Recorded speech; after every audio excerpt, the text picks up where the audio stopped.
Hello students, today we are going to start the next topic in the chapter chemical reactions and equations। पहले थोड़ा सा revise कर लेते हैं कि लास्ट टाइम पे हमने क्या पढ़ा था। हमने पढ़े थे फिजिकल एंड केमिकल चेंजेस क्या होते हैं। केमिकल चेंज होता है तो उसमें केमिकल रिएक्शन होती है, केमिकल रिएक्शन होती है तो उसमें क्या क्या चेंजेस हो सकते हैं और उसके एग्जांपल्स पढ़े थे हमने, और साथ में ये देखा था कि किसी भी केमिकल इक्वेशन को कैसे लिखा जाता है। तो आज हम आगे के अपने टॉपिक की तरफ मूव कर रहे हैं जिसका नाम है बैलेंसिंग केमिकल इक्वेशन। यहाँ पे हम सीखेंगे कि कैसे किसी केमिकल इक्वेशन को बैलेंस किया जाता है। पर उससे पहले ये ज़रूरी है कि हम ये जानें कि केमिकल इक्वेशन को बैलेंस क्यों करते हैं। Why do we need to balance an equation? According to law of conservation of mass, mass can neither be created nor destroyed in a chemical reaction. Law of conservation of mass क्या कहता है कि जो मास है वो ना create किया जा सकता है ना ही वो डिस्ट्रॉय किया जा सकता है। तो इसका क्या मतलब हुआ? इसका ये मतलब हुआ कि कोई भी अगर केमिकल रिएक्शन है तो उसमें जो नंबर ऑफ़ एलिमेंट्स प्रेजेंट है रिएक्टेंट में और जो नंबर ऑफ़ एलिमेंट्स प्रेजेंट है हमारे प्रोडक्ट में, दोनों क्या होने चाहिए? सेम होने चाहिए, वो डिफरेंट नहीं हो सकते, क्योंकि इस लॉ के अकॉर्डिंग मास जो होता है वो कभी भी डिस्ट्रॉय नहीं होता है किसी भी केमिकल रिएक्शन में। तो जितने भी हमारे एलिमेंट्स हैं उसके जितने नंबर ऑफ़ एटम्स रिएक्टेंट में प्रेजेंट होंगे उतने ही नंबर ऑफ़ एटम प्रोडक्ट में भी प्रेजेंट होने चाहिए। इसी को फॉलो करते हुए हम क्या करते हैं, किसी भी केमिकल इक्वेशन को बैलेंस करते हैं, और यही रीज़न है कि केमिकल इक्वेशन बैलेंस क्यों की जाती है। इसलिए बैलेंस की जाती है कि हमें जो मास है किसी भी एलिमेंट के जो नंबर ऑफ़ एटम्स है उनको दोनों साइड्स LHS एंड RHS जो केमिकल इक्वेशन के उसमें हमें उसको क्या करना है, इक्वल रखना है। इसीलिए हम बैलेंस करते हैं कि दोनों साइड्स क्या होनी चाहिए, बैलेंस होनी चाहिए, तभी वो इक्वेशन सेटिस्फाई करेगी इस कंडीशन को। तो हमारा कंक्लूजन यही निकलता है कि मास हमें क्या रखना है, किसी भी केमिकल इक्वेशन में इक्वल रखना है, जिसके लिए हम दोनों साइड्स क्या करते हैं, अपने नंबर ऑफ़ एटम्स जो होते हैं किसी भी एलिमेंट के वो इक्वल करते हैं। So now let us move to the topic how to balance a chemical equation. कैसे किसी केमिकल इक्वेशन को बैलेंस कैसे किया जाए, उसके लिए कुछ रूल्स हैं जो हमें फॉलो करने होते हैं। सबसे पहले, do not change anything in the formulas of the compound. जो भी हमारा केमिकल इक्वेशन है उसमें जो फॉर्मूला है, कंपाउंड्स के जो फॉर्मूलेज हैं उसमें कुछ भी चेंज नहीं करना है, फॉर्मूला वैसा ही रहेगा। हमें जो भी चेंजेस करने हैं वो हम उस फॉर्मूले के आगे कोई भी हम कोफिशिएंट एक नंबर ऐड करके चेंज कर सकते हैं। जो हमारा सेकंड पॉइंट है, to balance we can only add a coefficient before the formula. हम सिर्फ फॉर्मूले के आगे उसके पहले हम क्या कर सकते हैं, एक कोफिशिएंट यानी कि जो एक न्यूमेरिकल वैल्यू होगी उसको हम ऐड कर सकते हैं, और उसी की हेल्प से हम उस केमिकल इक्वेशन को बैलेंस करते हैं। फॉर्मूले में कुछ भी चेंज नहीं किया जाता है। Now let us see what are the steps of balancing an equation. Step number 1, list the number of atoms of different elements present in the equation.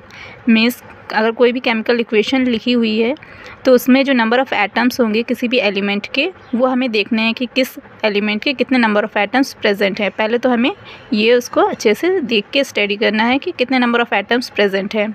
Second step क्या है, to balance, start balancing with the compound with maximum atom and in the compound select the element with maximum atoms, balance it both the sides. Means उसमें से हम select करेंगे सबसे पहले कि किस कंपाउंड में सबसे ज़्यादा मैक्सिमम नंबर ऑफ़ एटम्स है और उससे हम बैलेंस करना स्टार्ट करते हैं, और उस जो कंपाउंड है उसके जो एटम्स होंगे उसमें किस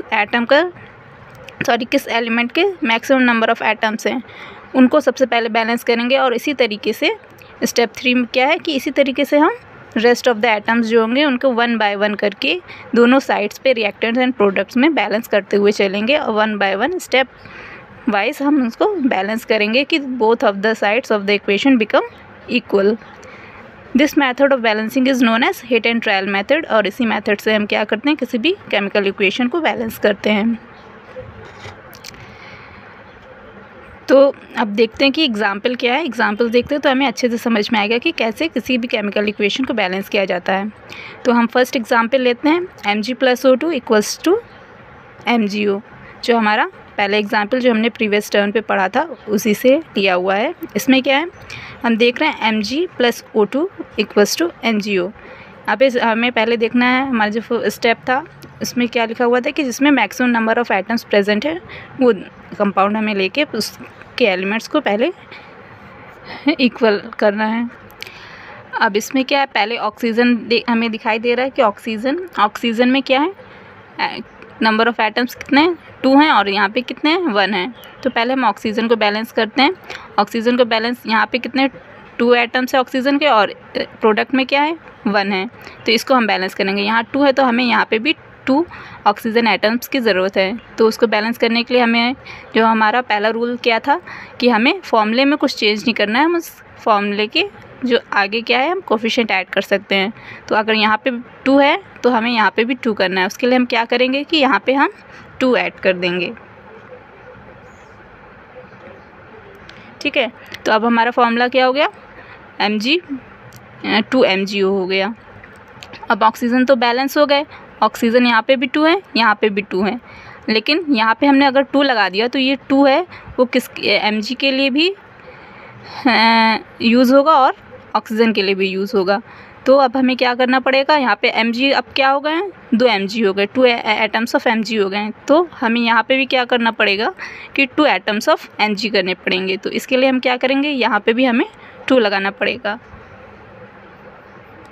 ठीक है, तो अब क्या हुआ, यहाँ पे 2 एटम्स ऑफ Mg, प्रोडक्ट में भी 2 एटम्स ऑफ Mg, ऑक्सीजन के 2 एटम्स एंड यहाँ पे भी ऑक्सीजन के 2 atoms. Now this equation is balanced. Now next example देखते हैं। नेक्स्ट एग्जाम्पल है हमारा PbNO3 + Ki = KNO3 + PbI2। यानी कि अब हमें क्या देखना है, यहाँ पे हम देख रहे हैं कि PbNO3 में क्या है, नंबर ऑफ़ एटम्स ज़्यादा है। तो पहले इसको बैलेंस करने की कोशिश करते हैं। पहले नाइट्रेट देखते हैं, नाइट्रेट के यहाँ पे कितने हैं, 2 एटम्स है, NO3 के 2 एटम्स है, तो प्रोडक्ट में भी 2 एटम्स होने चाहिए। तो इसको बैलेंस करने के लिए हमने क्या लगा दिया, यहाँ पे इसके आगे हम क्या लगा देंगे, 2 ऐड कर देंगे। अब यहाँ पे NO3 बैलेंस हो गया, NO3 इज़ यहाँ पे 2 एटम्स और यहाँ पे भी 2 एटम्स। अब हम नेक्स्ट देखते हैं Pb। यहाँ पे Pb के नंबर ऑफ़ एटम्स कितने हैं, 1, यहाँ पे भी 1 है। नाउ मूविंग टू Ki क्या है, यहाँ पे K के नंबर ऑफ़ एटम्स कितने हैं, 1 है और यहाँ पे हमने 2 लगा दिया तो क्या हो गए, नंबर ऑफ़ एटम्स यहाँ पे 2 हो गए। तो इसको बैलेंस करना पड़ेगा। तो इसके लिए क्या करेंगे, यहाँ पे भी क्या होने चाहिए, 2 एटम्स होने चाहिए पोटेशियम की। तो यहाँ पे हमने 2 ऐड कर दिया। अब यहाँ पे हमने जब 2 ऐड कर दिया तो ये पोटेशियम क्या हो गया, इक्वल हो गया। NO3 भी इक्वल है, Pb 1 एटम्स इक्वल है और यहाँ पे आयोडीन जो था उसके 2 एटम्स थे और यहाँ पे भी आयोडीन के क्या हो गए, 2 एटम्स हो गए। So now this equation is also balanced. Moving to next example, zinc + H2SO4 = ZnSO4 + H2।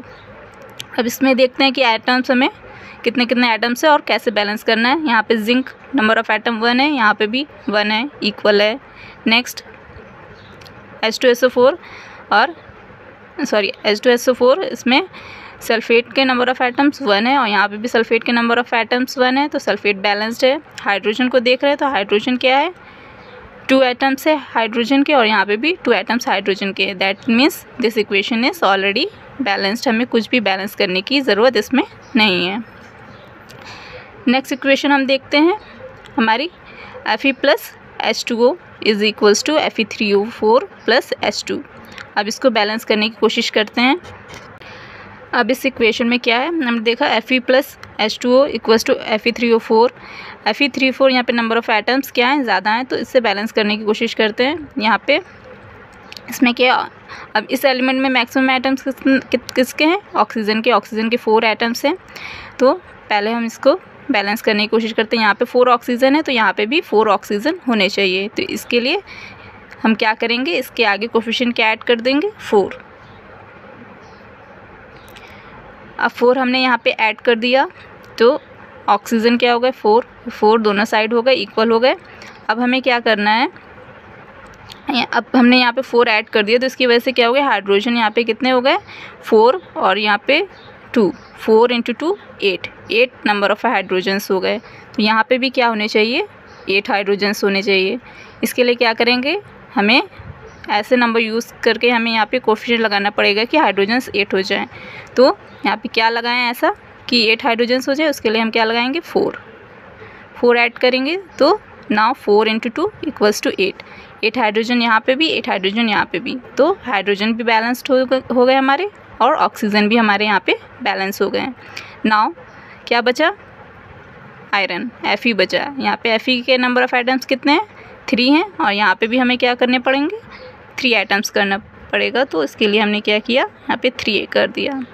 तो now 3 atoms of Fe equal H2 के 4 × 2 8 एटम्स, यहाँ पे H2 के 4 × 2 8 एटम्स इक्वल है ऑक्सीजन के यहाँ पे 4 एटम्स और यहाँ पे भी 4 atoms. Now this equation is also balanced. So this is the method of balancing the chemical equation. Now if you have any queries, you can ask anytime in the comments. These are the few equations that you can balance and practice how to balance a chemical equation. So ask your queries in the comment section. This is all for today. Next we will study the type of chemical equation in the next lecture. Thank you students.